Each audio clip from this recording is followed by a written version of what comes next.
Un saludo para los pregoneros de todo mi corazón.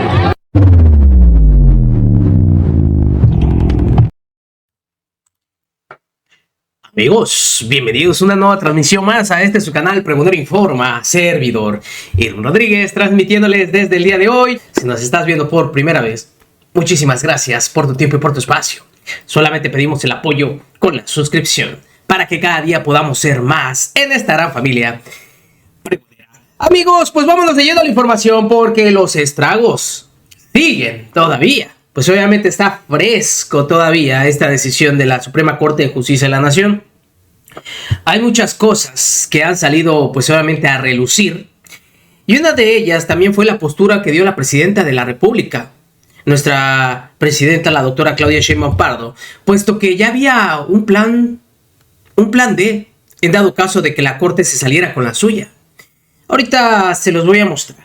Pero el día de hoy Luis Cárdenas, que también está molesto por esto que acaba de ocurrir, pues se agarró a Ricardo Anaya y entre la entrevista pues simplemente le echa la culpa todo a la oposición, porque simplemente no existe una oposición y todo esto es lo que ha causado, según, que todo esto sea una realidad.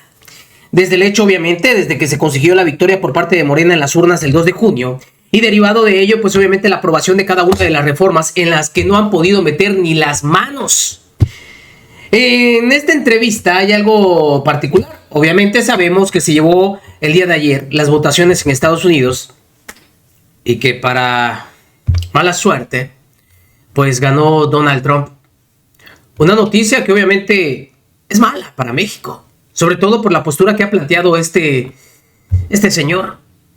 Al menos, y esperemos que así lo haga la oposición, como lo dice Ricardo Anaya. Ojalá, al menos sí quepa la prudencia. Porque ahorita anda diciendo Ricardo Anaya que sí, que no existe oposición y bla, bla, bla. Y que este triunfo, de Donald Trump nos va a afectar a todos como mexicanos y que debe de haber unidad.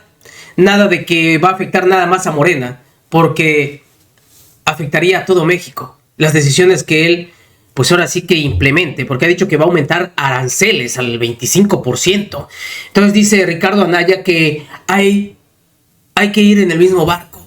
Y esperemos, porque luego se les olvida y empiezan a atacar al gobierno. Empiezan a atacar directamente al Ejecutivo, como lo hicieron en el sexenio de nuestro expresidente Andrés Manuel López Obrador. Pero bueno, primero lo primero. ¿Qué fue lo que argumentó la doctora Claudia Sheinbaum Pardo? Escuchen ustedes. Razón. Vamos por un plan D. Entonces, aunque no tuvieran razón, para evitar esta confrontación a la que nos querían llevar, pues era volver a presentar la reforma con dos modificaciones centrales. La primera, que en lo que no llegaba el nuevo Poder Judicial electo por el pueblo, o elegido por el pueblo,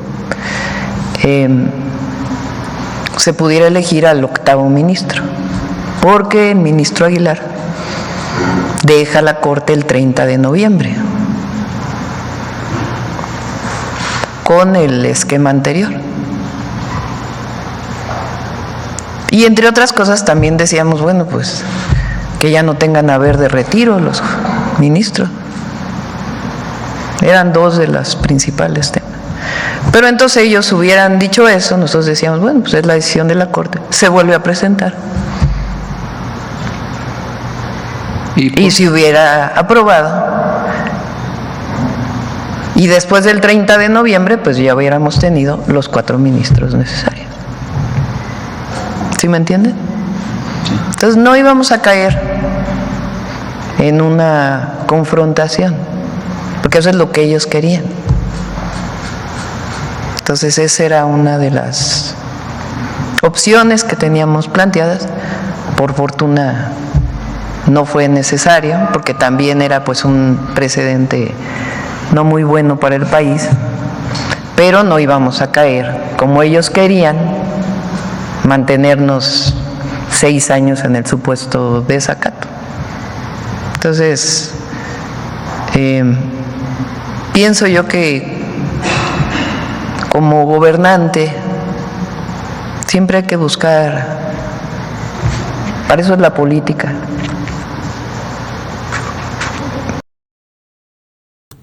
Efectivamente. Pero ¿cómo se agarró Cárdenas a Anaya diciéndole que pues todo esto es culpa de una oposición que ya hace muchísimo tiempo dejó de existir? Escuchen ustedes. Luis, buenos días. Pues me imagino que como mucha gente, consternado por aquel martes negro de ayer, con todas sus consecuencias que creo van a ser complejísimas para el futuro del país. Vamos por partes. Primero, México. Ayer vota Alberto Pérez Dayán. Tú eres un abogado muy reconocido, muy destacado, y hay un debate jurídico ahí de fondo muy interesante. Esto dijo Alberto Pérez Dayán, más allá de que hoy lo están diciendo que es un Judas, que es parecido a Yunes, que tenía un orden de aprehensión, que lo doblaron, que le presionaron. A ver, a mí me parece que este argumento vale la pena ponerlo en la mesa. Escuchemos a Alberto Pérez Dayán. Por más que me trate de convencer a mí mismo de lo contrario, resolver en el sentido que propone la propuesta sería, lo digo con todo respeto y exclusivamente en el fuero de mi propia persona, responder a una insensatez que evade irresponsablemente al texto supremo con otra insensatez equivalente. ¿Qué dice Ricardo Anaya? Dos cosas, Luis. Primero sobre esto y luego sobre el fondo de la reforma judicial. O sea, sobre esto no comparto los argumentos del ministro Pérez Dayán. Yo estoy convencido de que había elementos para echar abajo la reforma judicial, pero también creo que para que un país, para que una democracia pueda funcionar, tenemos que acatar las resoluciones. Entonces, si yo mismo antier lo que decía era que teníamos que acatar lo que la Corte resolviera, pues aunque no me gusta lo que la Corte resolvió, lo tenemos que acatar. O sea, tú nada más imagínate la jungla en la que convertimos al país si no acatamos sentencias, si no acatamos resoluciones, salvo cuando nos gustan. Entonces, no comparto su criterio, no me gusta lo que resolvió la Corte, creo que es gravísimo para el país, pero también creo que se tiene que acatar, porque eso es lo que resolvió la Corte. Ahora, el problema de fondo, Luis, es que a México sí le urgía una reforma judicial. O sea, vivimos en un país, Luis, en el que en el 99% de los casos los delincuentes se salen con la suya. O sea, parece un dato hasta difícil de creer. Por cada 100 delitos que se cometen, en 99 el delincuente se sale con la suya. Entonces sí, hay un problema gravísimo a nivel de policías, de ministerios públicos, de fiscalías, de jueces, que la gente en México sufre todos los días. Todo mundo tiene una mala experiencia con la justicia. Lo lamentable es que en lugar de plantear una reforma que resuelva el problema, plantearon una reforma cuyo único propósito es que Morena tenga el control total y absoluto del Poder Judicial, porque no va a haber más jueces, no hay un cambio a nivel de policías, no hay un cambio a nivel de ministerios públicos, lo único que hay es una reforma para que Morena controle el Poder Judicial. Hay una crítica brutal hacia la oposición y hacia lo que han hecho y bueno, para muchos esta es la consecuencia de no haber sabido responder a las necesidades y a los reclamos que se dieron no en meses, no en la pasada elección o en la antepasada, durante décadas en algunos casos. Ricardo, se llegó al extremo de hablar hace algunas décadas del fin de la historia, del hecho de que ya se iba a avanzar, se acababan las ideologías. Exacto, se acaban las ideologías, etcétera. Pues ¿dónde están ustedes? Digo, Marco Cortés andaba en Madrid, ¿no? Qué bonito. La crisis es doble, Luis. La crisis es doble en México y no hay peor ciego que el que no quiere ver. Es decir, por un lado, tenemos al oficialismo que está francamente ensoberbecido, embriagados de poder, no tienen límites. Digo, meten, por ejemplo, sé que es otro tema, pero ahorita a las 9 vamos a votar la terna, meten a Rosario Piedra en la terna, es decir, ya no hay límites, porque como no hay contrapesos en México, pues la soberbia los está llevando a cometer todo tipo de excesos como quedarse con el control total del Poder Judicial. Entonces sí hay una crisis en el oficialismo de soberbia, de abuso, de corte autoritario, pero por el otro lado también la oposición, hombre, la oposición está debilitada, está diezmada, con poca credibilidad. Entonces me parece que tenemos que entender que el problema es completo, y yo de veras creo que no se exagera cuando se dice que, por ejemplo, en este caso el PAN, mi partido, o se renueva o va a morir, porque si le dejamos de ser útiles a la sociedad, pues perdemos sentido. Entonces yo creo que lo que tenemos que hacer nosotros es una reflexión profunda, cambiar primero nosotros para con hechos podernos ganar la confianza de la gente. Y volver a entenderlo, ¿no? O sea, volver a entender una sociedad. Hoy aquí en Washington, tú lo conoces muy bien, Ricardo, viviste mucho tiempo acá en los Estados Unidos, pues hay mucha sorpresa, particularmente en los estados demócratas y en las ciudades muy demócratas, muy pro Kamala Harris, como en la que me encuentro, pero si te sales tantito a la calle, si te vas un poquito alejado de DC, de las zonas... Te vas tantito hacia lo rural, yo lo he visto. Te vas a lo rural, 2 segunditos, en media hora llegas en un coche. Te das cuenta de que hay otro Estados Unidos que nadie ha querido ver, como hay otro México que ustedes en mucho tiempo no quisieron ver, Ricardo. Hay que volver a convencer a la gente. ¿Cómo le van a hacer? Está cañón el reto. Y sabes algo, Luis, que creo que entrándole al tema de la elección de Estados Unidos, hay que entender la magnitud del problema en el que estamos metidos como país, porque yo veo que hay mucha gente, sobre todo anti-4T, que hoy dice, qué bueno que ganó Trump, porque por fin alguien les va a poner un alto. Yo creo que no se está midiendo el problema, y no se está entendiendo que al final todas y todos en México vamos en el mismo barco. Y si viene un extranjero a hacerle un hoyo a nuestro barco, se hunde el barco para todas y para todos. No hay 2 barcos, no hay el barco de la oposición y el barco del gobierno. Vamos todos en el mismo barco y o la libramos todos o nos hundimos todos. Y mira, solo esta amenaza de decir que le va a poner 25% de arancel a México.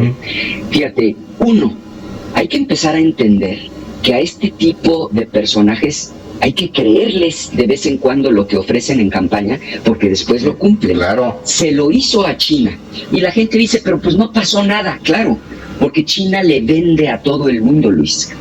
Estados Unidos solo compra el 15% de lo que China produce. O sea, a China sí aguanta un arancel de Estados Unidos, es decir, un impuesto a lo que se importa en Estados Unidos desde China. México no lo aguanta, porque nosotros, más del 80%, Luis, de lo que vendemos a otros países, más del 80% se va a un solo país, que es Estados Unidos. Y más del 90% de todo el gas natural que importamos para la industria, lo importamos de un solo país, que es Estados Unidos. Es decir, un conflicto de México con Estados Unidos tendría consecuencias devastadoras. Y yo creo que aquí el llamado es doble. Por un lado, a la unidad nacional. O sea, que nadie se ponga del lado del extranjero bajo ninguna circunstancia. Tenemos que cerrar filas como mexicanos. Pero la segunda, Luis, también que el gobierno esté a la altura de las circunstancias, porque si el gobierno solapa criminales, si el gobierno viola el Tratado de Libre Comercio, desaparece órganos autónomos contemplados en el TEMEC, pues por más unidad nacional que haya, nos van a aplastar. Entonces sí, tenemos que cerrar filas como mexicanos, pero por el otro lado también el gobierno tiene que estar a la altura de la circunstancia y del reto, Luis. Dificilísimo el reto tanto del gobierno del Estado mexicano. Se vienen días muy, muy complejos para el país. Complejos. Más de lo que la mayoría de la gente se imagina, sí. Y bueno, pues complejísimo para ustedes. O sea, la oposición va a tener que encontrar una narrativa, va a tener que encontrar una confianza, tiene que recomponerse, está totalmente desdibujada, hecha añicos en muchos sentidos. Así que bueno, pues un gran reto en la Y a veces, oposición. Luis, la respuesta A veces la respuesta correcta, a veces es la más sencilla. ¿Qué tiene que hacer la oposición? Volver a lo básico, apoyar lo que sea bueno para el país y oponerse a lo que no le sirva a la gente. Y si con hechos lo demostramos, claro que la gente nos va a voltear a ver. Si estamos tercamente oponiéndonos a todo, por un lado o por el otro lado, no teniendo la capacidad de oponernos a lo que es malo, bueno, pues claro que la gente no nos va a voltear a ver. Yo creo que tenemos que entrar en una reflexión profunda. El cambio empieza en nosotros mismos y a darle duro porque efectivamente vienen tiempos complicados, Luis. Gracias, Ricardo Anaya. Te mando un abrazo y estamos en comunicación. Sí. Pues así es como simplemente pues se ve el llanto, el trauma de lo que ya es una realidad y es la reforma al Poder Judicial. Se acabó ya de una vez por todas pues estas trampas, estos medios leguleyos que buscan utilizar esta gandalle que pretendía ser Norma Piña casi ya lo último, al final del tiempo, y no se pudo. Qué ridículo, ¿verdad? Lo que tenemos que estar viviendo, pero bueno, esto es lo que nos tocó ver. Y ahora pues obviamente sigue el proceso, ver cómo se va a desarrollar en comisiones, ver cuál van a ser pues obviamente los aspirantes, cómo se va a desarrollar. Y ahí sí, vamos a ver cómo se desenvuelve todo. Nos vemos, que sigan pasando un bonito día. Servidor Irwin Rodríguez, transmitiéndoles desde su canal. Recuerden, la información está ahí y depende de todos nosotros el pregonarla. Nos vemos en una siguiente emisión.